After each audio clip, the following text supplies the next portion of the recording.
Hello everyone, welcome to Akira's Academy of Accounting and Finance, and today we are going to start with our second chapter, the theory base of accounting.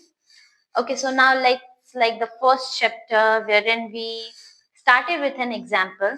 Here also, before starting these terminologies, let's start with an example. Okay, so you all are in 11th standard, right? Your board is NCERT, that is being central board. Okay, now the central board is conducting exams, and that exams are at the same part level for everyone. The guidelines are same, everything is same, or else we can say we have certain other professional bodies conducting other exams, like there is CA exam, CS exam, JE, NET. For all of them, they have to follow a certain guideline. Okay, it's not like that somebody can give exams at some particular point of time, or somebody and some other point of time. Somebody can give exam for 3 hours, somebody can give for 4 hours, somebody can just finish the exam in half an hour. Everything is same. Okay, so that form a proper base of everything. If that base is not being formed, if it is not uniform, and if it is not consistent, can you rely on it? Obviously not. Okay, similarly, when we are preparing our books of accounts, okay, what we are doing, we are identifying the transaction, measuring, recording, classifying, summarizing, and communicating. To whom we are communicating? To the users. Now if we are like the users want to know how consistent it is, how uniform it is, whether it is going to show a true and fair view of it. So we need to have a proper base of accounting. We have to follow certain rules, we have to follow certain guidelines, which is being already decided by a certain professional body, Institute of Chartered Accountants of India. That is a professional body which has already decided what guidelines we have to follow while preparing our books of accounts, because that books of accounts are being interpreted and decoded by whom? By the users. The users don't know how the company is performing unless they see the books. Okay, and for those users we have to follow a certain guideline. If that guideline, if those principles are not being followed, if we don't have certain rules and regulations while preparing the books of account, then that books of account doesn't show a true and fair view. We have seen why they need it for comparison, to understand it, to compare it. The shareholders are investing money in the company. When the shareholders are investing money in the company, they need to see different companies, how different companies are performing. But if different companies are making their books of accounts in different ways, then there is no comparison. Okay, in a class of 30 students, if everybody is giving exam in a different way, how we can say that the 11th standard students are performing better? Like which student is performing better, which is not performing better? So they have a certain platform, they have a certain guidelines which they have to follow. And similarly, in this, when we are preparing the books of accounts for our users, the end is the users who are going to use it, who are going to take decision based on your books of accounts. So there is a body, ICAI. They have framed certain rules, certain guidelines, certain principles on the basis of which we are supposed to prepare our books of accounts. And that is known as generally accepted accounting principles. What is generally accepted accounting principles? Just see the term generally. It's generally being accepted. What? Accounting principles. So they are what? The rules or guidelines. They are the rules or guidelines. Why they are there? Adopted for recording and reporting of business transactions. Whenever we are recording any business transaction, the moment we start identifying the transaction, we record it, we measure it, we summarize it, we communicate it in the books. At every point of time, we have to take into account these accounting principles. Why? To bring in the uniformity, so that it is uniform. Even though if the manager wants to compare his books of accounts from the past year and with the current year, how he will get to know if his accounting policies are different? The past year he was performing certain accounting policies. This year he has changed. There is no comparison. So for inter-period comparisons and inter-period between two periods, accounting periods, and inter-firm between two firms comparison, we need certain form of uniformity and consistency. It has to be consistent. Okay. For what? For the preparation and presentation of financial statements, we need to have a proper base of accounting. That is what we are going to discuss in this second chapter. So these accounting principles, some call it principles, some call it postulates, some call it concepts, some call it conceptions. There are different terms for these accounting principles. They are based on certain assumptions. When we say concept, the accounting concept, it is based on certain assumptions and ideas. Okay, when a user is using the financial statement, when he is looking at the financial statement, he know that these assumptions are being followed. That is the idea behind making this certain thing, or we call it convention. Convention means a custom that is being it is customized in that way. It is a tradition that is like, there are certain traditions now. Like in a festival, or we follow certain tradition. Okay, this is being customized in that way. This is a tradition we follow. Similarly, in accounts, there are certain customs and traditions that we follow while preparing our books of accounts, and they have been summarized uh, in this basic accounting concepts, and we are going to discuss each and every accounting concept in the easiest way possible. Okay, so the first accounting concept is a business entity concept. Business entity concept, as I said to you when earlier also, when a business is being formed, entity is a separate legal entity. The owner is different, the entity is different. We cannot, like for example, the owner is buying a mobile phone. Okay, now he cannot charge for his personal use. Okay, not for the purpose of business. If he is buying a mobile phone for the business, it's okay. But if he is buying a mobile phone for his business, for his personal use, he cannot charge that mobile phone expense from the revenue of business. Okay, so that is why it is said, why we say the capital is a liability for the firm, for the entity, for the organization, because the owner is considered as a separate legal entity. In fact, when we say that he is withdrawing certain amount, that drawing is reduced from his capital, that drawing. But if he is taking certain amount, if he is taking certain things from the business, that is being reduced, so as the liability of the firm is reduced. That is why the business is considered as a separate legal entity and the owner is a separate person. We cannot merge the owner's expenses with the business expenses. We cannot charge the owner's expenses or income with the business. Okay, so the first concept is separate entity, business entity. Money measurement. Money measurement concept. Okay, now any transaction, any event, any transaction, whatever transaction is happening, if it can be measured in monetary terms, then only it is recorded. This is the basic accounting concept. When we did the definition also, at that time I also explained you, even if there is a person who is very hardworking, who is very efficient, uh, who is very, like, who brings in certain good things for the business, but it cannot be recorded if he has left the organization. So only those transactions which can be recorded in monetary terms. Now if I say I have 50 computers, I have 20 machineries, I have this furniture, that I can't write in my books that I have 50 computers. I cannot write I have 20 machineries. I can't write that I have this furniture, I have a good sofa, I have this, I have that. I can't write it. What we have to write, we have to calculate 50 computers.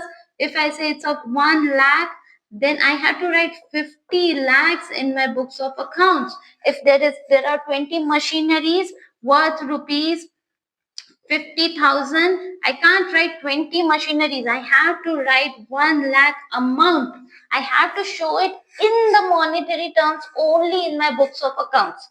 Okay, so that is the money measurement concept. Anything which can be recorded in monetary terms is recorded in the books of accounts. Otherwise, it is not recorded in the books of accounts. Third is going concern concept. The going concern concept is like, if I have started a business, whenever I am showing my books of accounts, that books of accounts represent that my business is going to continue for a period of time. It does not mean it will stop like it for a year or for a 2 year. Going concern, it is going to continue for a period of time. Now, when I say like in the assets, we discuss like we charge depreciation, right? Depreciation like certain amount, a certain uh, asset I have used it, that asset I am going to uh, the part of which I have used it, only that much part I am going to charge it from my books, from the revenue of that year. Okay, so when I am buying a machinery worth rupees, anything worth rupees 1 lakh, I'm not going to charge 1 lakh entirely from the revenue of that particular year. My intention is, okay, this particular machinery will be used for a period of time. Okay, so I will charge only that much amount which I am going to uh, you know use it for that particular year. That is why there is, let's say, 10,000, I'm going to charge this much only, because my intention is I'm going to use it. And why this assumption, on what basis this assumption is based? On the basis of a going concern concept. Okay, the third is accounting period concept. Okay, now accounting period, like you are in 11th standard, your 11th standard will be there for 1 year. Okay, then 12th standard, like every year there is one particular year. Okay, similarly, I can't say like on basis of that year your results is being formed. Similarly, in accounts, when we are preparing the books of accounts, there is a particular year. That year we have to follow, which has been like Income Tax Act also, the Companies Act also, they have also specified that we have to follow a particular year in which we are supposed to prepare our books of accounts. Usually it starts from 1st April and ends on 31st March. If this particular year, it becomes easy for the firm also for comparisons. It is like how am I performing from that 1 year. I'll get to know, okay, how my business is going on. I can't say, okay, let's do it for 2 years and then I will make the books of accounts. It's not like that. At some firms, like if there are certain instances, there are certain exceptions to this, like when a partnership firm, a partner um, is there's a retirement of partner, then they have to prepare books of accounts. Or in case of companies, the shareholders are investing money, the Tatas, the Birlas, the Reliance, Hyundai, all these are big companies. They have to prepare quarterly, every 3 months they have to prepare books of accounts, because the shareholders wants to know how the business is running. They on the basis of that they will invest amount in it. Okay, so there is an accounting period concept. We prepare books of accounts for a particular period. Then there is a cost concept. We can also say it as a historical cost. When I say historical cost, any transactions, like I am buying a building worth rupees 1 crore. Okay, now my cost the day I am buying is 1 crore. Okay, after few years, the value may appreciate, may depreciate. Okay, it may become 90 lakhs, it may become 1 crore 10 lakhs. Okay, that market value keeps on fluctuating. It does not remain same. What historical cost says? The price at which you are buying your building, that price you are supposed to record in your books. Okay, now if I'm buying a building or if I'm buying any plant and machinery, uh, I have to get that machinery to my premises. And if I'm paying certain transportation charges, certain loading charges, certain unloading charges, installation charges, all these charges are being machinery worth rupees 50 lakhs. If I'm incurring expenditure of transportation worth rupees 20,000, if I'm paying 10,000 for unloading and unloading charges, 20,000 more I'm paying for installation. So I will show my machinery in the books as 50 lakh 50,000. 20, 10, 20, okay. 50 lakh 50,000. This is the cost which I am going to show in my books. Now that machinery after 1 year may become 60 lakh. That machinery after 1 year may become 45 lakhs.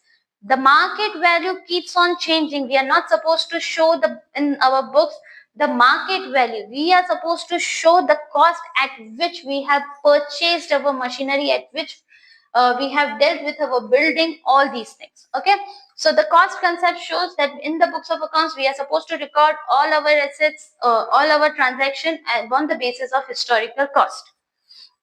Third is dual aspect. Mm, there is a thing called assets equals to capital plus liabilities. Okay, now dual aspect, every transaction has a dual effect. That is why our assets will always be equal to the capital plus liabilities. Let's say if I am buying a machinery, 50 lakh 50,000 worth of machinery. Now 50 lakh 50,000 worth of machinery, that assets come into my business. I'm buying that machinery on loan. Okay, so that increases my liability. Bank and financial institution, I took a loan from it. So 50 lakh 50,000 will always be equal to 50 lakh 50,000. That is, asset will always be equal to my capital plus liability. Why? Because there is every transaction has a dual effect, double effect. Let's say I am selling goods somebody on credit. Okay, if I am selling goods somebody, my goods, my stock inventories, okay, my stock is reducing. At the same time, if I'm selling it on credit, or I'm selling it on, let's say if I'm selling it on credit, my debtors will also increase by that amount.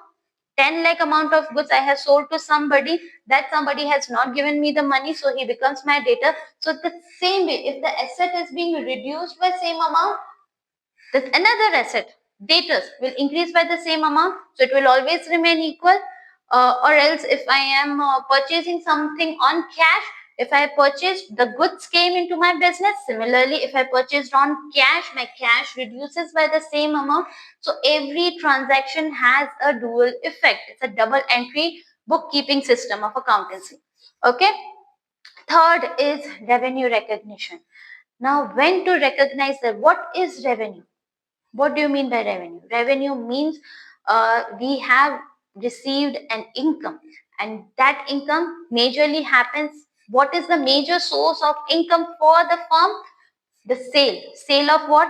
Goods and services. Okay, the major source of income is sale of goods and services. Okay, and the secondary source of income may be somebody is using our resources. Like I said, there's a godown lying down. There's a certain godown which is there and I'm not using it. I have rented it to somebody, so that person is using. So these are the major two sources of income. Now when this income is recognized, the sales is recognized, or the revenue, when the revenue is realized, when the revenue is recognized, when in case of sale of goods and services, if I have sold the goods, the moment I sold the goods, even if I have not received any cash for it, but the moment I sell the goods, at that time my revenue is recognized. I am going to record in my books that the revenue has been realized for me. Similarly, like I gave you the example of a rent, I have rented my godown to somebody. Now, if I have rented my godown to somebody and that person is supposed to pay me in the month of March my rent, but due to certain reason that person is unable to pay and he pays me in the month of April. But my financial year ends on 31st March. So even though that person, like 31st March 2025. My financial year ends on 31st March 2025 and that person pays me on 2nd April 2025. Now, even though he pays me on 2nd April 2025, but that rent is for which financial year, which ends on 31st March 2025, and I'm supposed to uh, recognize it. I'm supposed to put it in my books for the financial year 31st March 2025. Okay. Similarly, if he gives me an advance rent on 22nd of March, if he is giving me an advance rent for on 22nd March for the April month 2025, I'm not going to record this. I'm not going to consider is this as my income for that particular year. This income will be realized, will be recognized for 31st March 2026 for this financial year, which ends on 31st March 2026. The advanced rent that I have received will be recognized for 31st March 2026 and not for 31st March 2025. So when the revenue is recognized, first thing, if I have made a sale, if I have sold the goods, the moment I sold the goods, my revenue is recognized. I have realized my income. And secondly, whenever another form of income is generated, the if it belongs to that particular year, even though I have received it, I have not received it, but if it belongs to that particular year, in that particular year I'm supposed to recognize my revenue. But if it I have received an advance, I am not supposed to consider it as my revenue for that year. It will be for the next financial year. Okay. But there are certain exceptions for that, like in the construction contract. Okay, the construction, it takes time to construct a building. When there are builders who are developing a let's say society, they are going to take time to build the society. So when they will recognize their revenue, it is based on installments. Okay, now the groundwork is done, they are supposed to recognize the groundwork revenue for that particular year. They have kept first slab, second slab, third slab, this particular work is done and that particular moment. These are certain exceptions. Otherwise, the revenue is recognized the moment sale is made or the other income for that particular year. Then comes matching concept. What is the matching concept? The revenue is recognized for that particular year. The expense also is supposed to be considered for that particular year. Now the expenses, I am giving salary to somebody. Okay, I am saying my, but okay, the entity is giving salary to somebody. Now that salary, let's say he forgot to pay the salary to that particular person for 2 months. Now that is an expense for this. Maybe he pays it in the month of April, but that is his expense. He has to pay that salary. So that expense will be recorded in the books for this particular year. It has to be matched. The expenses incurred and the revenue earned for that year, that has to be matched. That is what the matching concept says. Full disclosure. Full disclosure, we have to disclose each and everything. Any changes made in the books of accounts, we have to disclose, because the users of financial statement, the owner is different, and the one who is running the business organization in companies, there are managers, CEOs, CFOs, and the owner is somebody else. So the owner is not going to come and see what changes you have made. Okay, he wants to see his books of accounts. He doesn't have the how he will get to know, when he will see the books. Okay, and in that books, if certain changes have been made, certain policies they have adopted, so they have to mention those policies as a footnote in their books of accounts. Or else the shareholders investing money in the business, they are not dealing with the businesses, like what is going inside the business. Okay, they want to, if they want to know anything, okay, about the business, how they will get to know? When they will see the books, the financial statements.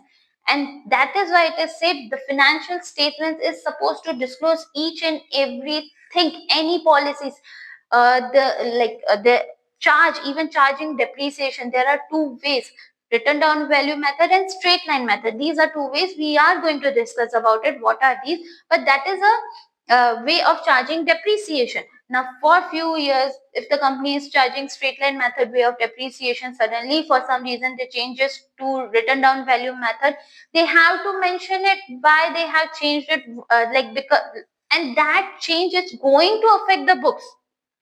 It is going to impact the business's profits. It's going to impact the business loss, the financial statement. It is going to affect it.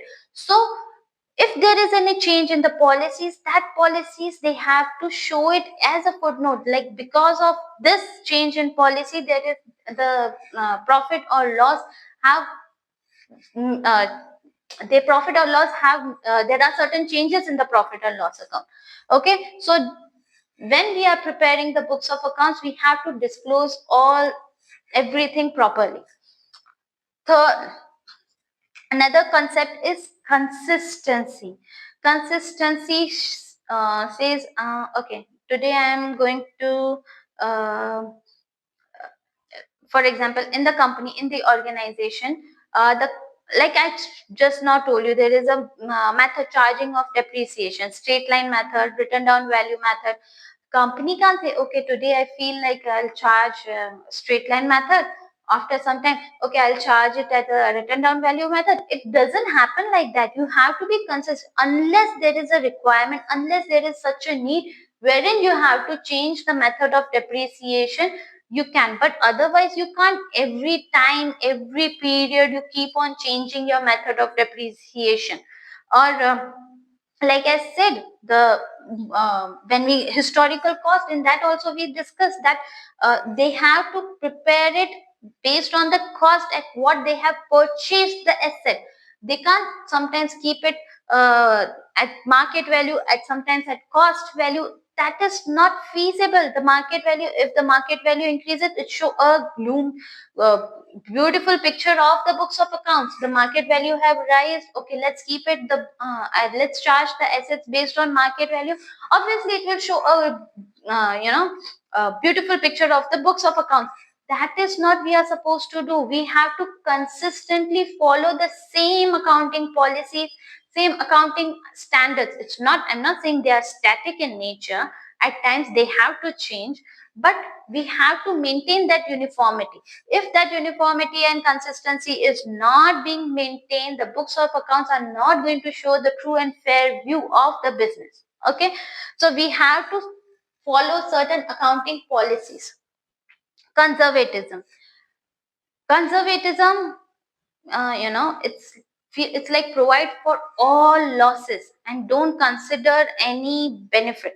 Don't consider, okay, like for example, I have sold goods to somebody, that that becomes my data. Now I know, like in your group also you get to know, okay, if I am giving this money to this person, I know this person will not return me, or he will take time to return me. Similarly in businesses also happens like that, obviously. So there are certain debtors, I have sold the goods to them, but I know that person is not going to give me the money on time, or may not give me at all. Okay, so I have to provide for all the losses. I am conservative. I want to show my books of accounts in such a way that it does not over do over profitalization of the business. It does not overdo anything.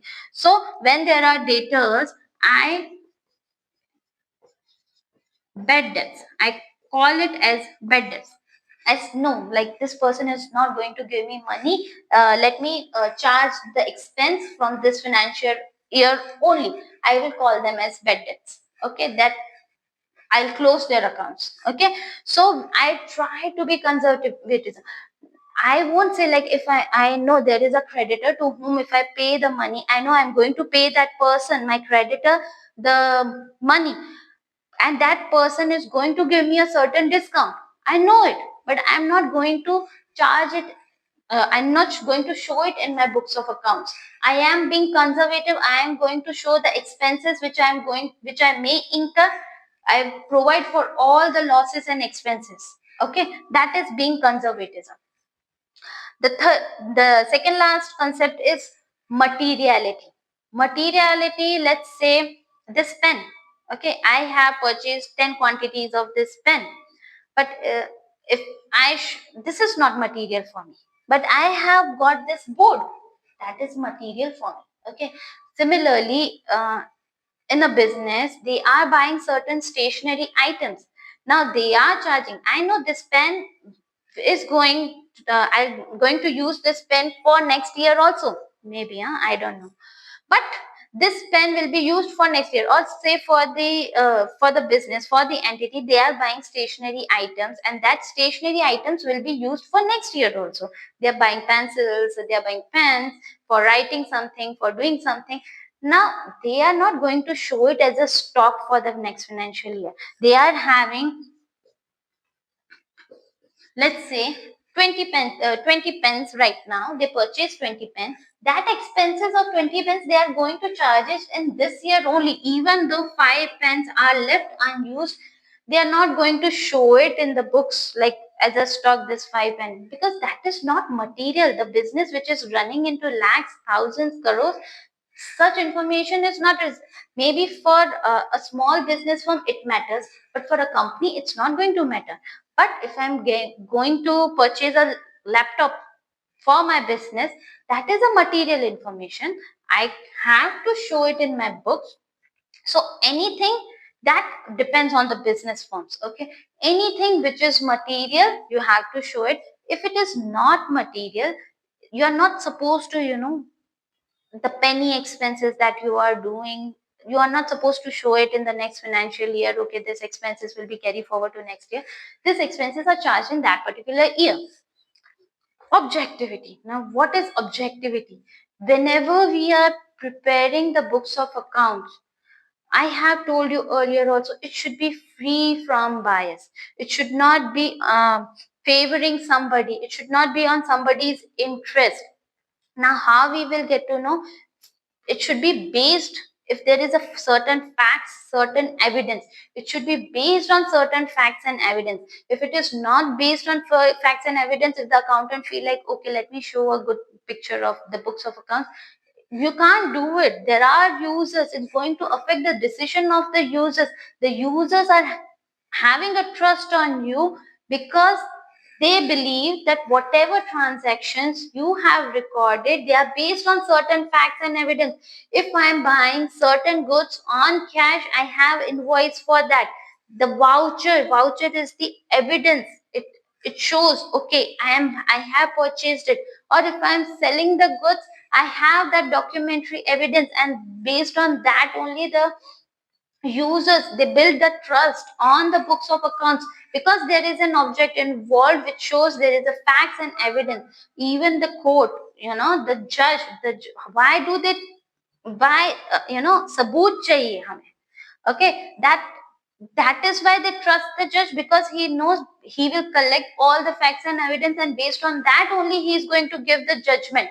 Similarly, when we are preparing our books of accounts are dependent on certain facts and evidence. That is the objectivity, and that is also one of the reason to keep the assets, to keep the things on historical cost, because there is a fact, the market value is going to change. That is not a factual evidence for us, but the receipt that we have received for the payment of the asset, the cost, that is why we write it on a historical cost. So these are the accounting concepts, these are the assumptions, these are the ideas, these are the things on which, if the users know that they have been the books have been performed uniformly, the policies are consistent, there are accounting standards they have followed, which has been framed by what the professional body is, ICAI. They have framed certain accounting standard based on which our books of accounts is prepared, and on these concepts, on these assumptions, we have prepared the books of accounts, and we can trust on it. Okay, now we will discuss the next topic. Okay, So the next topic that we are going to discuss is systems of accounting. Okay. Let's start with when we are purchasing goods. We purchased goods, we gave money. We purchased goods, goods are with us. We gave money, cash goes out of from the entity. Okay, we gave cash to somebody. So what happens? It's a dual effect. I get something, I give something. Even if I no give cash to that person, if I'm purchasing it on credit, I am giving it on credit, that person becomes my creditor. I have a liability to pay to him. So here there is a two effect that is called dual effect. Now there are certain entities like a simply like consider it as a tea seller. Okay, he is tea vendor. He is having a small stall with him. He gives tea. Now, he is not going to record in the books of accounts each and every transaction. He is not going to maintain his books of accounts. He is not going to write, okay, this much sales I have done, this much purchase. For him, it's a daily needs, daily thing which are going on in his businesses. People will come, he will sell the tea, take the money. There are some people to whom he is selling on credit. He said like there's one customer or two few customers who comes every day to him, and they say, okay, we will do the hisab kitab, like we'll do the accounting of all these things at the end of the month. We will pay you at the end of the month, and that happens. It's normal. So but he is not going to record everything. He's like on cash it has been happened, on credit it has happened. What he is in, okay, my daily sales is this much, I have earned this much money from cash. Okay, this is my cash transactions, and may it be personal accounts like the person to whom he is supposed to receive the money, to whom he is giving out credit, that much he will record. Let's say he is giving uh, 300 rupees of tea for the whole month. He will record every day, okay, this person comes on this day, this much money I have to take from him. So that becomes a personal account, and majorly he will record all only the cash transaction. So what he do, he will record only those transactions which are on cash, and at the most his personal accounts to which relates to the person. Okay, that's it. So what is it called? It is a single entry for him. It's a single entry. He's not recording the dual effect. He's not maintaining all these records. He's not saying, okay, I have sold this much, I have received this much. He's not going to do it. He is only and only going to record only those transactions which are on cash basis, and at the most to the personal accounts he is going to record in the books. So what is it? It is a single entry type of a system. Okay, but when we discuss about the big entities, the organization or a business or the grocery shop owner to whom we are talking about, for him, his transactions are not on a daily basis or a small penny transaction. He's not is a small business. He has to keep a complete record of all the transaction that is happening. So what he do? He has to keep it because he has to pay taxes to the government. How he will be able to know how much his yearly financial year income and expenses are? He has to maintain all these records. Big organization, they also have to keep all these records. So what they do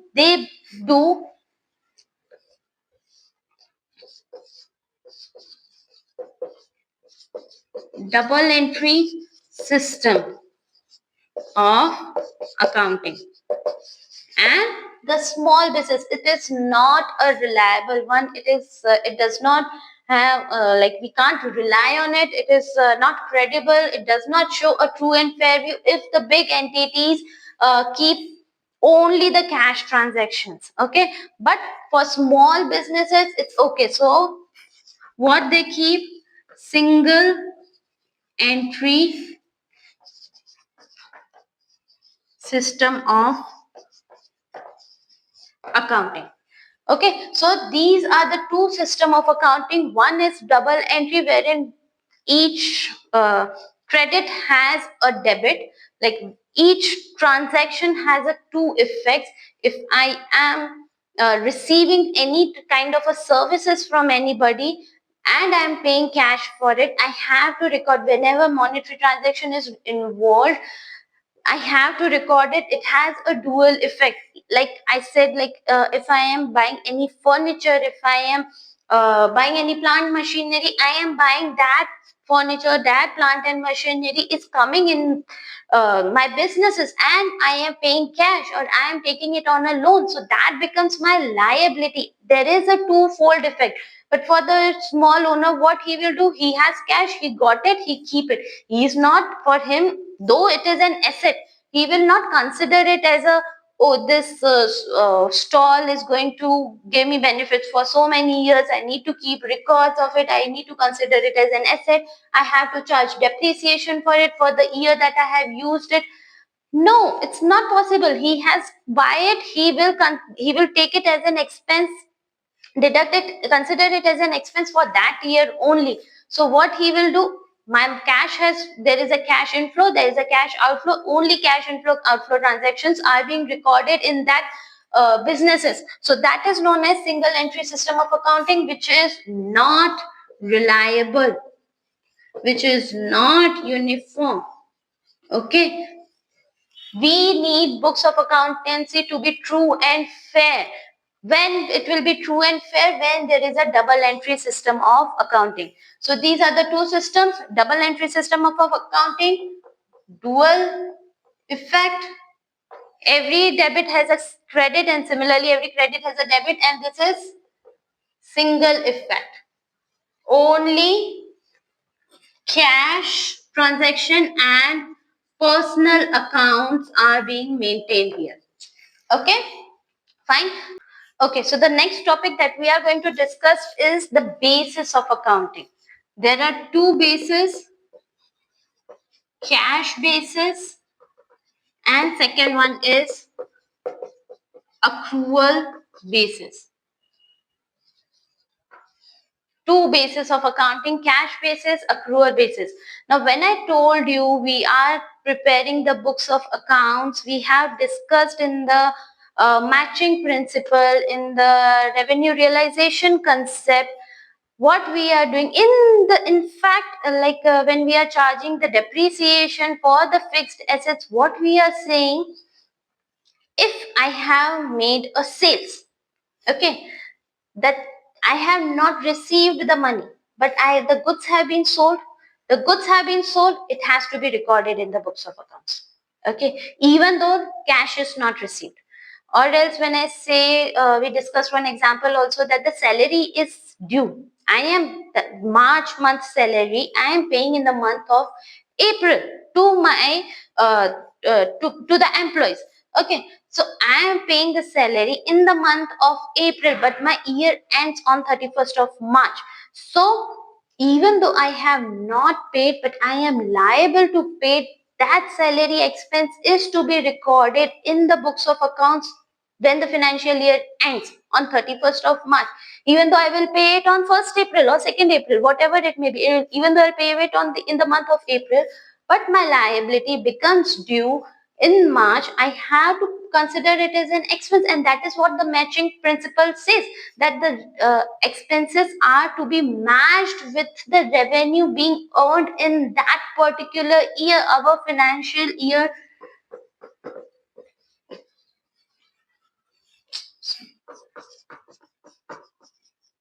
First April 2025 to 31st March 2026, whatever expenses I have incurred, even though I have paid for those expenses or I have not paid, I have to consider that as my expense.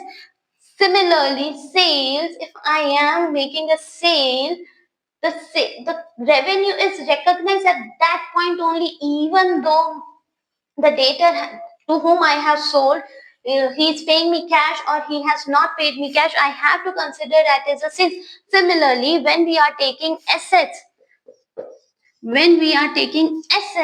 the assets, the year in which I am using that asset, I'm not supposed to consider the whole amount that I'm spending on the assets, on my fixed assets. I'm not supposed to consider it, because that assets will be used for a period of time. But if I'm using the asset in that particular year, I have to charge that amount as a form of depreciation in this year only. Okay, 5 lakh is the value of asset, 50,000 is the useful, 10 period is the useful life of the asset. 50,000 I have to charge it from that financial year only as a depreciation. So that is what is called as accrual basis. But what happens in the cash basis? Cash paid, you have to record it. Cash received, you have to record it. It does not take into account which year it relates to. Okay, it does not consider the matching principle, the revenue recognition principle. It only considers the transaction which have been made in cash. Okay, so this is called a cash basis of transaction. This is an accrual basis. The uniformity and consistency will come with this only. Okay, we will not be able to know when we follow the cash basis of accounting whether the expenses related to that year or not. Like if I say the assets, I have purchased assets, like 50% of amount I have paid for the assets, 2,50,000 I have paid as a cash to the, from where I am purchasing the fixed assets. So the whole amount 2,50,000 will be charged in that particular year. So that does not represent what is my actual income. 2,50,000 is, if I deduct it from my income, then my net profit will be very low. So it does not show a proper view of my financial statements. Okay, so when we talk about cash basis, it does not bring any sort of uniformity. It does not show a true and fair view of my financial statement, wherein the accrual basis, we mostly rely on accrual basis of accounting. Okay, so our next topic is accounting standards. Okay, now when I say the sale is being made, revenue is being recognized at the point the sale is made, or we have to charge depreciation, there are two methods of depreciation, straight line method, written down value method, like so on and so forth. There are so many things when we are preparing the financial statement. Now, who has told us all these things? So, in the starting only, when we start this chapter, I told you that there is a regulatory body called ICAI, Institute Institutes of Chartered Accountants of India, which have framed written policy documents. Okay, they are being written that you have to follow this path only when you are preparing the financial statement. Like when we start the definition, what we do, we recognize, we measure. So whatever, whenever we are recognizing a transaction, we have to consider those policies which are being mentioned. Okay, which are being mentioned in the accounting standards. There are accounting standards which states that how you have to give effect to each and every transaction. So when we are recognizing, how to recognize it, how to measure it, how to treat it, how to present it, how to prepare it, how to present your financial statements, what things you have to consider in your mind when you are preparing and presenting your financial statements, everything, like whatever treatment we want, we have to give, as per the uh, accounting standards which are being maintained by the ICAI. Okay, so these are the written policy documents. Why we have to do it? Because these books of accounts, they are being used by others. These are the, we have discussed about the users of financial statements. The users, they don't get to know like whether the business, like when they want to compare between the two businesses, if some organization is following a certain set of rules and policies, the other organization is following a different set of rules and policies, how it is comparable? Like we said, in 11th standard, for few students the exam pattern is different, for other students the exam pattern is different. It is non-comparable. We can't compare it like these students have performed better or that students have performed better. So every regulatory body, they have prepared a certain set of rules, certain set of guidelines.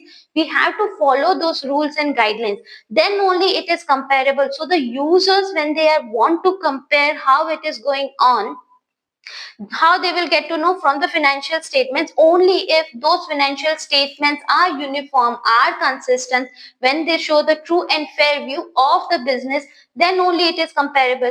Similarly, when a business, like what I say, it is between the comparisons between two companies, inter-firm comparison, it is called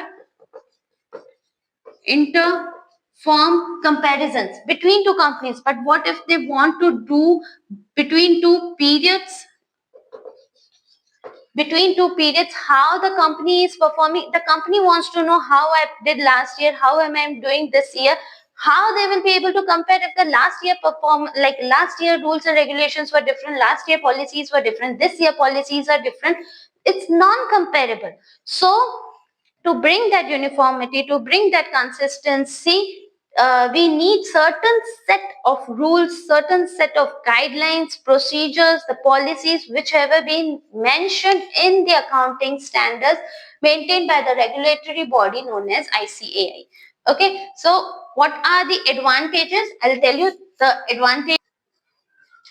Okay, so when we talk about the advantages of accounting standards, what are accounting standards? As we discussed, that these are the written policy documents that we have to take into consideration while preparing our financial statements. So if we are following those protocols, if we are following those standards, the rules, what it will bring? It will bring consistency. Okay, like our financial statements will be consistent. We will be consistently following this. So it will bring consistency. If it brings consistency, means there is a uniformity. I want you to go like this. It will be easy for you to understand.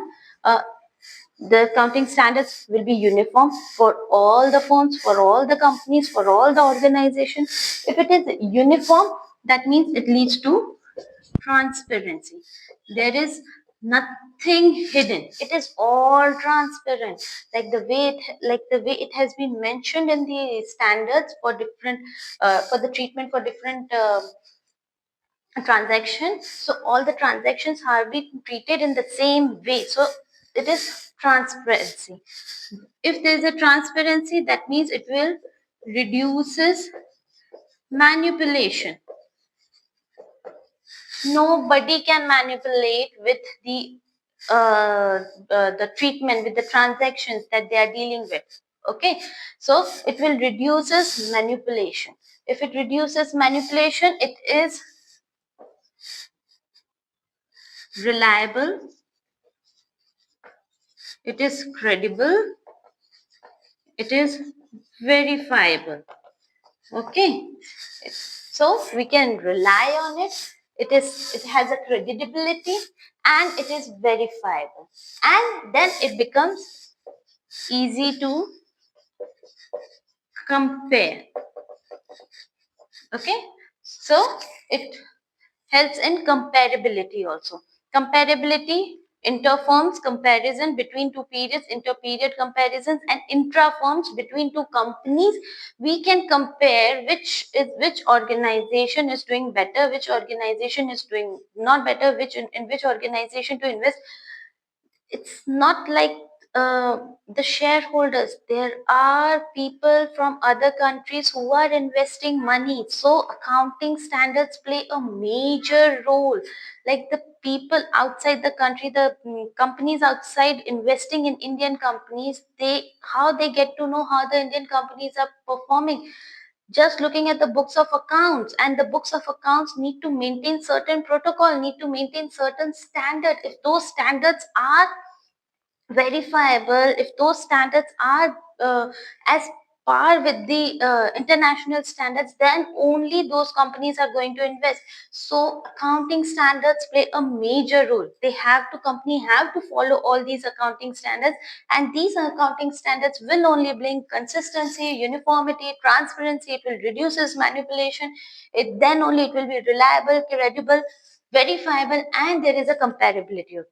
Okay, so these are the advantages. Now when we talk about disadvantages, the disadvantages, if I say that we have to follow certain things rigidly, you know, there are certain ways to present it, there are certain ways to deal with it, but we have to do it rigidly, then it becomes difficult to do it. Okay, there are multiple ways of doing it, but no, you have to do it in such a particular way, so the way the company want to present it, it becomes difficult for it, or else they are complex. First disadvantage, if I say,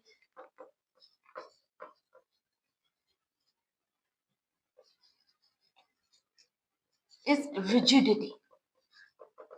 If it's rigid, as well as these accounting standards are complex, you need to have those employees, those people in the organization who are able to study it properly. So these accounting standards are a bit complex, and because of this complexity also, the organization needs those people. They have to pay more money. For them it becomes like they have to give money to those people who can do it properly, those accountants can follow it, like the chartered accountants. Their fees are not easy. Okay, so it is complex, it is rigid, and you have to do it within the statute of law. You can't override the statute of law. What the law has said, you have to do it. The accounting standards pertains to the statute of law. It can't override the statute of law. Okay, so these are the advantages we have to follow. There are certain disadvantages, but there are a lot more advantages. It helps the organization, it helps the users, and it brings a sort of reliability, a true and fair view. The main purpose of financial statements are they need to be true and fair, free from any bias. So this accounting standards provided in such a way. Okay, now the last topic as per your NCERT book, chapter 2 is GST. Okay, so the next topic that we are going to discuss about is GST. Now, before discussing GST, I think many of you might have heard about the term tax. Okay, now, what is tax? Tax is a kind of a revenue for the government. Like the government needs needs money to build the infrastructure, for the electricity. Like there are so many things for that. Government needs revenue. From where it will generate the revenue? The one source of it is tax.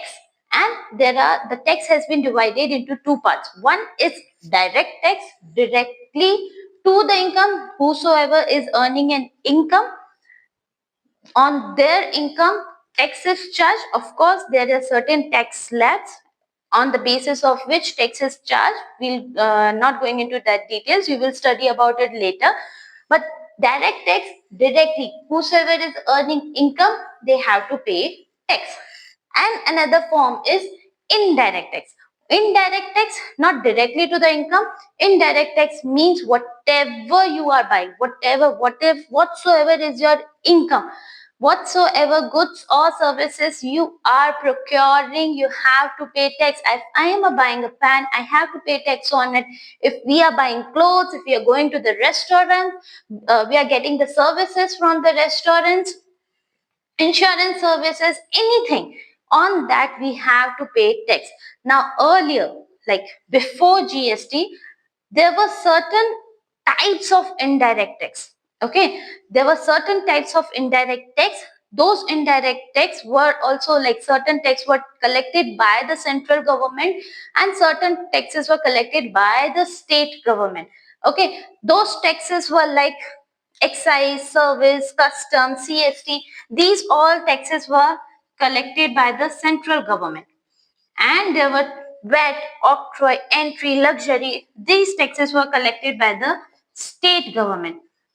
Now, there were many issues. There was cascading effect on transaction taxation, double taxation. They were facing issues. So they come with a new policy of one country, one tax, and that was called as GST, Goods and Service Tax. The goods or services, whatever we are procuring, we have to pay tax.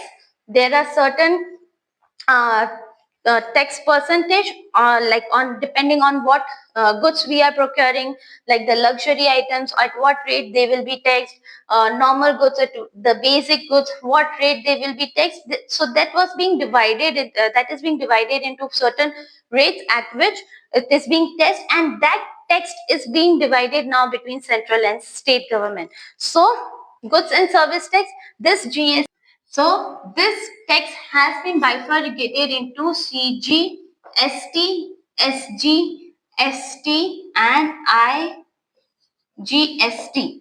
CGST, central government, it is being levied by the central government. SGST is being levied by the state government, and integrated goods and service tax is being divided between central and state. Now, but what is it? What is goods and service tax? It is a destination based tax. Destination tax based tax on the consumption of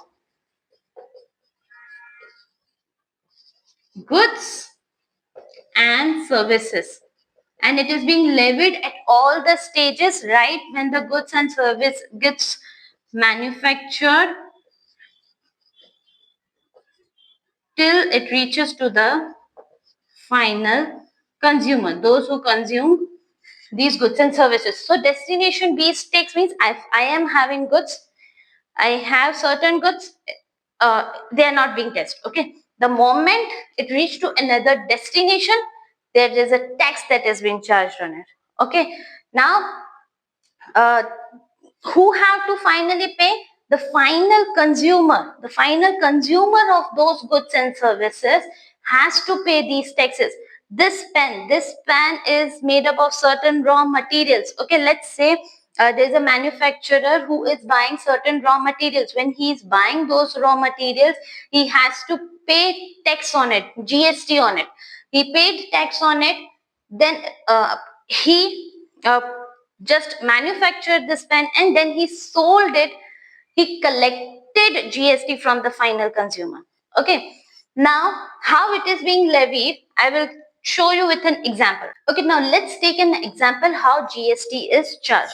Now, as we say, whenever the goods are being sold, they have to collect the GST, goods and service tax, and that goods and service tax is being levied by central and the state. It is being divided. The revenue is collected by the central and state government. Let's say there is Mr. A who purchased goods worth rupees 5,000 from Mr. C. Mr. A belongs to Karnataka and Mr. C belongs to Karnataka. Both belongs to the same state. Okay, so Mr. A can purchase goods worth rupees 5,000. The GST rate is 18%. So this 18% is being equally divided by the central government and state government. So it will be 9% and 9%. So CGST will be 9%, that is 450, and SGST will be 9%, that is 450. So Mr. A is paying 5,900 to Mr. C, 5,000 and 450, 450, that is 900 for GST. This is this is within the state. Okay, so the state revenue, so the revenue that is collected from GST is directly being taken by the central government and the state government. Okay, now Mr. A sold those goods to Mr. C. Oh, sorry, Mr. B. Now, Mr. B belongs to Rajasthan. Okay, now if he belongs to Rajasthan, he is buying, Mr. A is selling those goods worth rupees 10,000. Now when Mr. A belongs to Karnataka, Mr. B belongs to Rajasthan, there is an interstate between two states, there is a transaction. So Mr. B will pay 18% IGST. What is IGST? Integrated goods and service tax. This 1800 will be directly collected first by the central government, and then central government will give 50% of the revenue to the state government. Here directly it is being given to the central and state government. 450 will be directly transferred to the central, 450 will be directly collected by the state government. Here first central government will take it and then will give it to the state government of Rajasthan, okay, to the final destination. So here Mr. B is paying 1800 IGST. So in total he is paying 11,800. Now Mr. B, let's say, sold to Mr. D same goods, okay, worth rupees 20,000, who belongs to Rajasthan only. Okay, now this, if he is selling within the state, same CGST 9% and SGST 9%. That is 1800 and 1800 will be directly collected, and Mr. D will pay 23,600 to Mr. B. So this is how the GST is functioning. You are going to deal, why we are discussing in accounts? Because we are going to deal with purchasing and selling of goods and services. We are going to do the accounting of all this. So that is why it is required. More detail you will and you will deal with it later, after, like later in your years. But this is how this is what is GST. It is a destination based tax. The goods sold to certain place, tax is collected, okay, on goods and consumption of goods and services. It starts from where it is manufactured and it reaches to the stage when it reaches to the final consumer. The consumer has to pay. Here, whatever tax is being collected by Mr. C, Mr. A, Mr. B, Mr. D, the final consumer, if I am the consumer of this, let's say this is a washing, this is a laptop, I don't know what, okay, this is a laptop, I am paying 23,600. So I am the final consumer who is paying this tax. This whatever tax is being collected by them, they are not paying the tax. The final consumer has to pay the tax. Okay. Okay, so this is the end of our second chapter. In second chapter, we discussed accounting concepts, all the money measurement, business entity, all those concepts. We discussed about the system of accounting, dual system, double entry system of accounting, and single entry system accounting. We discussed basis of accounting, cash basis, accrual basis. We discussed about the accounting standards, the written policy documents by the regulatory body ICAI. We discussed about GST. So that was mostly the theory base, like how the accounting, like how the transaction, what things we need to keep in mind while recording the transaction, what things are there when we are recording the transactions. Okay, so let's meet you in the third chapter. Bye bye then.